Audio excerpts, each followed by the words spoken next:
Today's Wednesday, January 8th, 2014. You're tuned in to the Elevator Radio Show. The Elevator Radio Show is a proud supporter of the Elevator Escalator Safety Foundation. To find out how you can make a difference, visit their website today at www.eesf.org. Hey, everybody, got a great show for you today, so stay tuned. Here it comes. You're tuned in to the Elevator Radio Show, a weekly program dedicated to covering news and information on elevators, escalators, and moving walkways. Produced in the wee hours of the morning, a new show is uploaded every Wednesday, sometimes even before you get out of bed. Listen to some of the comments sent in from our audience. Rob from New York writes, Tom, are you f***ing insane? You actually get up at 2 a.m. each Wednesday to put this show out? Man, you must love elevators. Tim from Illinois writes, I'm not sure why I listened, but ever since I tuned into the first show back in 2007, I've been addicted. Matt in Texas writes, I like your safety messages, Tom. It's important to remember them each and every day. And he also adds, when am I going to win the monthly prize pack giveaway? Ron from California sent this in. Despite your inability to pronounce words in the English language, I tune in each week and am glad that you offer this service to the industry. It's better than Google News alerts. Sarah from Washington writes, love the show, Tom, and look forward to it each week. I'm glad I signed up for the newsletter. You provide a valuable resource for the industry, not only for North America, but worldwide. Enjoy the show. And now, here's your sleep-deprived host, Tom Seibert. Thank you. Hello, everybody. It is good to be here this Wednesday morning where we are in the middle, or actually on the tail end, I should say, of a polar vortex. Dun, dun, dun. Yeah, it's freaking cold here. But I think most of the Midwest and South and East is hammered by it as well. What kills me about this whole thing is that, well, yes, it is cold. It's, I think Monday it was negative 14. Yesterday it was negative 10. Wind chills were negative 37, negative 40. People, it's wintertime, I mean, it's like we've been lucky for so long. I think we had such mild temperatures for the last like 3-4 years that, it's time. It's time to get a doozy like this so we can all remember it. But it is brutal out there, and obviously it's just one of those deals where you got to get through it. But it's wintertime, It's and what kills me as well is you watch the news, and here in the United States, they cut off Canada. I mean, like you have really no idea what's going on in Canada. And the fact of the matter is that, man, they got cold temperatures like this all the time. I mean, you want to feel sorry for somebody or feel sorry for yourself or complain about how freaking cold it is. It is cold up there. I mean, it's cold all the time. I mean, I think they get maybe 2-3 months of warmth a year, and so let's all just deal with it and the best we can. And when life hands you a lemon, you make lemonade out of it. Ha. Good deal. Anyway, but I hope everybody's okay out there. Obviously, lots of snow last week, lots of ice and lots of stuff going on. Good for the furnace people out there, good for the auto body shops, and not so good for the insurance companies. So, but yeah, it's made it exciting. School was canceled on Monday and Tuesday for my kids, basically because it was cold, and I understand that because I came in Monday to early Monday morning to snow blow what had the snow that had fallen over the weekend. And it was quite involved, actually. It was snow drifts were up against the back door, couldn't get into the building, and I was out there for a good hour, and it hurt. My face hurt, my eyeballs hurt. I thought they were going to fall out of my head. So anyway, just hang in there, and if somebody can tell me why we are now naming winter storms, tell me why we're doing that. Does it matter we give every single storm a name? You almost got to feel bad for people that have a storm named after them because, I don't think I want storm, winter storm Tom or, I don't need that. I don't need that kind of negativity pointed at my name, do I? No. So anyway, but it is good to be back, and I was all ready to do last week's program. However, snow probably wouldn't have kept me away, but the drunk drivers out there was more of my concern. So I'm not going to lie, it was good to have the 2 weeks off, although like anybody, the holidays are exhausting. Those 2 weeks with Christmas and New Year's is just brutal. I look forward to the day that they're closer in line or they tie into a weekend so the weekends are there, because it seemed like each one of those weeks I had a Monday, then I had a Friday, and then another Friday, like 2 Mondays and 2 Fridays, and I don't know. It's not that it was all that busy, but it was just, it just wears you out, to some extent. So, and the start of the New Year's, unfortunately, not a whole great start in terms of weather and people being off and all that good stuff. I know a lot of companies in the industry were closed in the Midwest and probably will continue to be so, but could be worse. I think Syracuse, New York, is supposed to get like 3 or 4 feet of snow from lake effect. So I am happy with what we've got. I'm just looking forward to some warmer weather, which I hope is on the horizon to melt some of this stuff. That's what I'm hoping. I'm hoping that spring actually comes in March this year as well, so we'll cross our fingers. All right, got a pretty good show today. Lots of articles here, kind of a 2.5 weeks worth, so we'll get right into it in just a minute.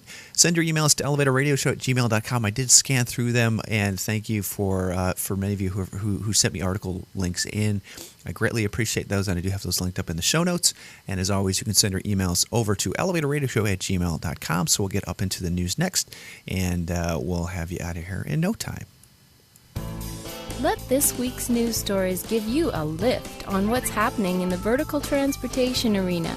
Each news segment is organically dug and fresh with news stories of the week. Got lift? If not, stay tuned. All right, here's your lift for this week, first week in 2014. Oh, I should mention, too, I did start looking through all of the old 2013 articles.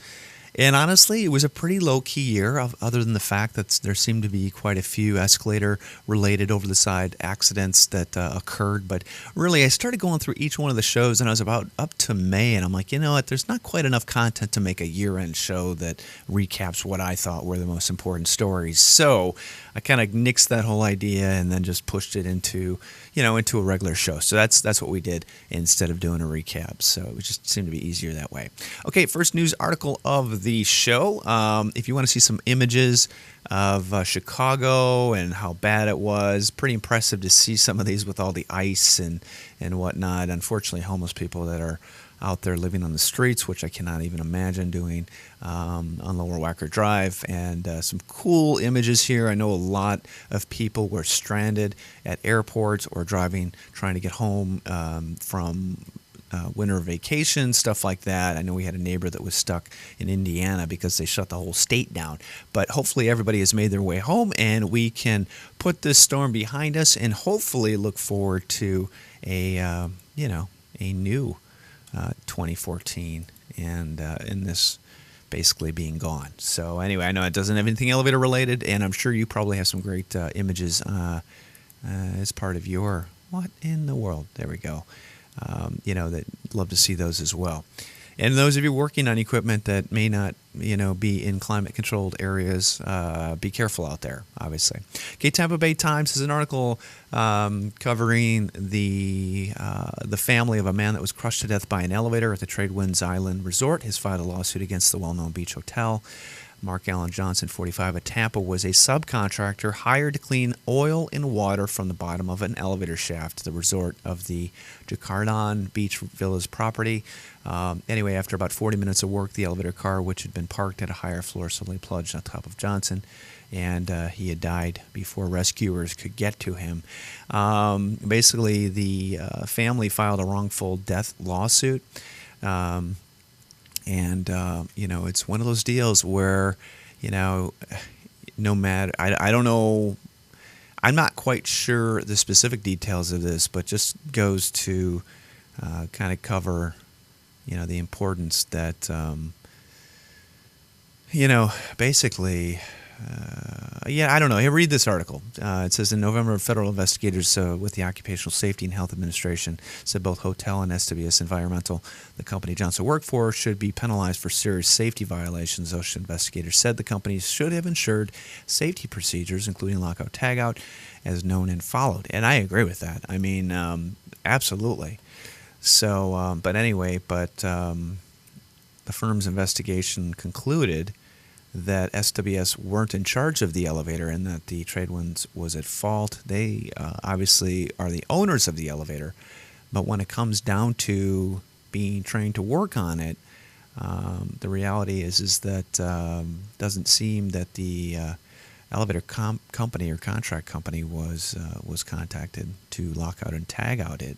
So I'm not quite sure how you could put an environmental company in there. So somebody is going to get extremely screwed on this. Not screwed in a bad way, but this should be a wake up call to any elevator owner out there that just says, "Oh yeah, go work on my elevator, go work on this or that," and when they're not trained to be in or around that equipment. So, yeah, it's really unfortunate, and in these situations, lawsuits, they go after everybody they possibly can. So. So that's a good one to print out and basically put in the educational file or share with your employees or mechanics or whatever, so that, or document in paper that, the reality is that nobody should be working on elevator equipment unless you're trained to do so. And proper lockout, tagout procedures are done. It'd be a good thing to send out, based on your company if you do work on equipment, so that there's no future litigation. So protect yourself. Next news article, StabrokeNews.com in Guyana has an article that I can't read, but apparently new elevator to serve as exit for Gravity nightclub. I did read this, and for some reason it's not there anymore. The installation of an elevator to combat overcrowding of its exit management of the Gravity nightclub has assured that they are ready to deal with evacuation emergencies. Oh, great. Use an elevator for an emergency exit. They wouldn't let us do that here in the States at all. Man, yeah, great. That's wonderful. Anyway, okay, technician jailed for taking upskirt video of woman on escalator. This is, to each their own, I guess. But anyway, technician who took an upskirt video of a woman on MRT escalator was jailed for 5 weeks on Monday. Yeah, okay. I hope you got what's coming to you in jail while you're there for 5 months, Victor. This is coming from ST Breaking News in Singapore. Rare surgery salvages girl's foot. I think we covered this before, but it was posted December 29th. 10-year-old girl was unconscious and lying on an operating table with her mangled right foot poking out from under the covers when the trauma surgeon saw her for the first time. Oh, man. Ouch. Anyway, this is the gosh, when did this accident happen? I think it happened a while ago. I'll let everybody read this on their own, but again, let's do our best to help educate kids out there and anybody who rides an escalator, so they're not taking dogs on, they're not taking carts, they're riding them safely and all that good stuff, so we can avoid these kind of accidents from happening. That's the best advice I can get, and making sure that equipment is maintained and properly inspected. That's another key point in 2014. I don't want to read any more articles about this. Okay. That is that's my goal for 2014. No more of these. Okay, next article. Lou Bialy retires from Otis. Congratulations, Lou. I hope you have a great retirement, even though you are still going to be working with your new consulting business. So congratulations for this, your endeavor. And obviously, Lou is he's a fixture in the elevator industry, and we will not forget you. So I thank you for all of your contributions, and hopefully you get a little time not to have to think about elevators. So have fun. Okay, YouTube video from Diesel Doozy has an interesting U.S. elevator video. Let everybody check that out on their own. I'm not going to play through the ads, but you can look at that. Okay, next article. In Japan, apparently a patient, I think this was in Japan. No, maybe not. I'm not sure where this is at, but or Bangkok. Might be China. Anyway, again, I don't know if this is a translation issue or not, but there's actually two articles. This is coming from 11myanmar.com. A patient was crushed to death yesterday in a hospital at the new Yangon General Hospital, locally known as Japanese. Oh, it is Japanese. Japan, I'm sorry. But apparently the patient was killed, or as the lift he was using shot up suddenly while his wheeled bed was not entirely in the lift. Oh, yeah, not very good. We all know what happened in that situation. So, we hopefully they can learn from this. The next article here had me kind of scratching my head. Links to that one above. In the title of it, this patient died of heart failure, not being crushed in elevator, hospital says. And apparently, after an autopsy report of the man who died Friday after being crushed in the elevator at the new Yangon General Hospital died of heart failure, the hospital's medical superintendent said. When we did the autopsy at 2 o'clock yesterday, we didn't find any external injuries. We thought his ribs were broken, but he didn't see such kind of injuries, so we concluded that he didn't die because of being trapped in an elevator, in the elevator doors, and that he died of the shock. He had a heart disease. Okay, so maybe he wasn't crushed. I'm not quite sure. If anybody wants to share more on this, be my guest, because I'm not quite sure what it's explaining. Maybe perhaps there'll be an update on exactly what happened. Anyway, but when you read the article, like, oh no, yeah, he was fine after getting crushed by an elevator. He had a heart attack. So I don't know. One of those deals where I just didn't quite get it. Okay, MirrorNews.com in the UK had has a bunch of videos that show some metro-type escalator accidents and some CCTV footage showing drunk subway passengers falling off escalators and onto tracks. I mean, I don't understand how this can happen, but obviously it does. And the reality is, I think they were trying to get people to be aware of the dangers of being inebriated and riding public transportation, and hopefully it did what it needed to do. I don't think we've read any articles that that covered on that, so that's good. Yeah, so don't drink and drive or ride for that matter, and that should keep you safe. TribLive.com has an article, Contractors Note Growing Interest in Chairlifts, Elevators. I agree with that. We have got neighbors that are continuously asking me how much it costs to put an elevator in, and the reality is it's expensive, especially to an existing home. So the next best thing is these chairlifts that help get people up and down the stairs, and they seem to work pretty well. So it seems to be the best solution for most situations. So, but yeah, I don't doubt this whatsoever. Okay, next news article, elevator for new annex may be too costly. Yep, I would say so. Elevators are expensive. Yeah, bottom line. But you know what? They're worth every penny. I'm not going to say anything different, right? Why would I say that they're not worth every penny that people pay for? But apparently, Reporter.net has an article, renovations of the former Elks Lodge building at the 2200 West Washington Street being modified because of the unexpected cost. Anybody an elk out there, or a moose? Anybody from those clubs? I'd love to hear from you. I'm not a moose or an elk, or anybody else for that matter, or a mason.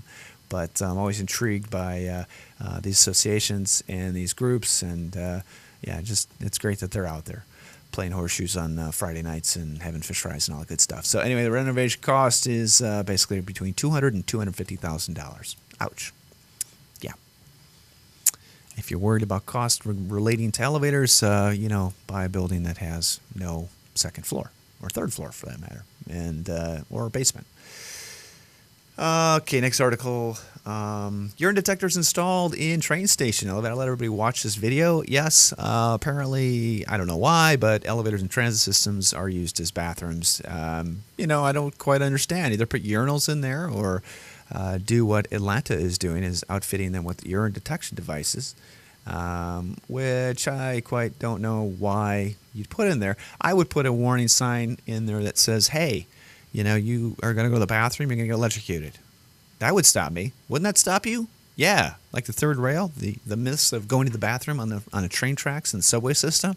Don't pee on the third rail. Yeah, the one that has electricity going to it. Yeah, exactly.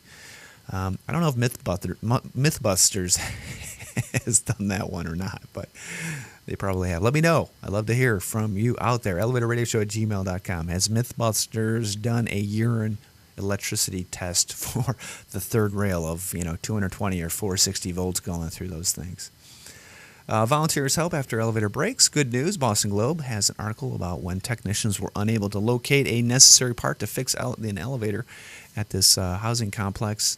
It was an inconvenience for many elderly and disabled residents, but for 4 residents, it meant the possibility of Christmas alone. So it's nice to read about people that live there helping out, others that were unable to get places. So way to go, people. in your ability to give back and see a need, and that's all you can do.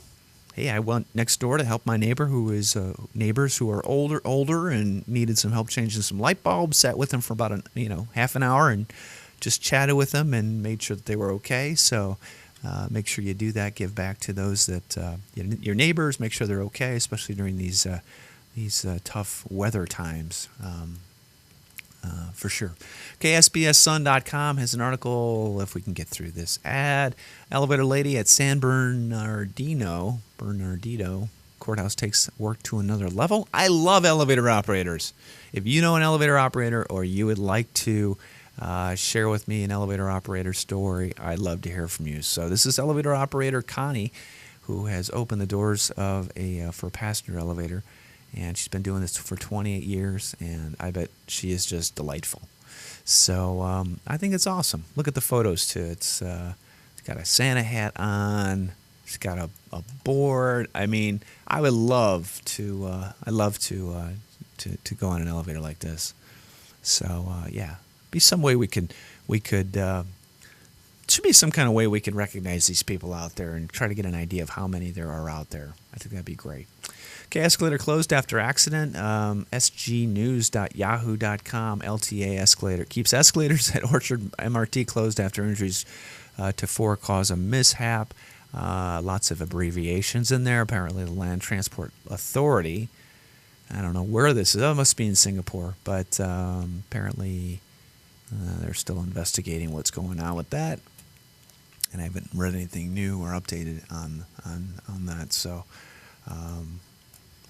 not much I can read. Here's a blog post. Greater Washington posting, this one trick to get people to use escalators properly. What makes you think this is proper? Walking on the left and standing on the right. Who says that is the proper way of riding an escalator? You're supposed to stand on the steps and hold the handrail, people, not walk up and down it. All right? That's how you do it. So if you have any more information, visit eesf.org. So, yeah, David Alper, I think you're off on this. So, and again, you note that the DC Metro doesn't officially recommend walking on one side of the escalator, as the absolute safest thing to do is to stand on the escalator and hold the handrail. There you go. So, way to add some issues to this. If you want to sue anybody, go sue this guy after falling on an escalator. All right, because you can tell him that you learned from him how to ride and go from there. Jeez. Okay. Symptoms of elevator rope shortening. John's got a great video on this. I encourage you to check it out. If you haven't checked out John's video YouTube page, go ahead and do that. I think that's he's got a lot of good information over there. This is funny, elevator claustrophobia. Brad posted a funny photo over on Elevator World Unplugged regarding being a bunch of Santas in an elevator, and it says Claus, Santa Claus trophobia. So happy holidays to you as well, Brad. Let's kick 2014 off in style, and you did just that. Okay, New York Police Department escalator tougher to maintain than crime lows. Again, must be a slow news day in New York, because Daily News has an article on the fact that apparently the escalator is down for service and has been worked on quite often, blah, blah, blah. And why don't you go, let's write about something that actually matters, okay? I think that's the way to do it, and this is not seeming to be the case. Okay, 4-Traders has a research or press release out, Research and Markets 2013 report on international elevator automation market forecast to 2018. I know some people love reading these. I'm sure this is an expensive report, but you wonder how far or how close they are into really noting what's going on. They do mention some elevator companies in here, but they're the majors, and I think many people out there have a pretty good idea of what's going on in the industry, especially here in the United States. But I guess it's not bad to try to figure out if things are going in the right direction based on a report. So, I don't know. ConnecticutNews12.com has an article, complimentary access. I do not want to subscribe to this. I cannot close it, and you will probably not be able to read it either. 5 free views remaining. Continue. Okay. All right, good. So you got 5 free views. All Commons Equal Housing Opportunity Complex in Bridgeport without elevator. Apparently, Bridgeport residents at an independent living complex said their building's elevator has been out of order since before Christmas. Apparently, building maintenance workers say that they are working on a fix. The part is, it's always the part is on delay, and due to the fact that the residents did not report the problem immediately. That's always key. It's always one of those deals. Hey, when your power goes off, call the power company. Don't assume somebody else is going to do it, because if you're in a block or a neighborhood and you think everybody is going to go ahead and call, they're not. They're going to do, they're going to take the same assumption that, oh, somebody must have called already. There was one winter that was bad. We had a winter storm warning, just like the one we had over the weekend. The kids were little. Power went out 2 o'clock in the morning. I called from, and basically it's an automatic system where you call the power company and you enter your phone number. I called the power company from every single phone number in our area, like in our cul-de-sac and then down the street, just so that they knew there was a problem, and I wasn't going to take chance and to any kind of level in terms of it not being fixed, because I did not want our whole family to freeze to death in the middle of the night. So that is my tip for you. Take it and run with it. Remember, you got a power outage, call from every single house, if you not from the house, but call based on those, the number of your neighbors, because if they have not called, then they're not going to come out. Okay, next news article is over on the Elevator World Elevator World's site. Pretty good video that they posted regarding common misconceptions regarding elevator traffic simulations, which I thought was pretty cool. So it's a UK-based article, and then despite them having a nice accent and mispronouncing words that we typically pronounce differently, I thought it was pretty good. So check that video out. It's about 6 minutes long, and I thought it was good. Here's another article, Elevator Urine Protection Device. Again, I think they need to make a bigger sign that says you're going to get electrocuted if you urinate on the floor. I think that'd be great. I'm sure probably maybe even just make a sign, warn people that they're going to have an issue like that. I think that'd be the way to go. Armed with urine detection device. I don't think cameras don't seem to really matter, but the reality is that it's disgusting. It creates a bigger issue than just corrosion. Bacteria grows where it's at in the hoistway. They got to hose it down. It drips everywhere. It's nasty, just nasty. So either put urinals in with plumbing, which are not code compliant, or shock people. Those are my two recommendations. So anyway, that's going to do it for the show this week, everybody. We do have a prize pack giveaway to give away for 2013, which we didn't do last week.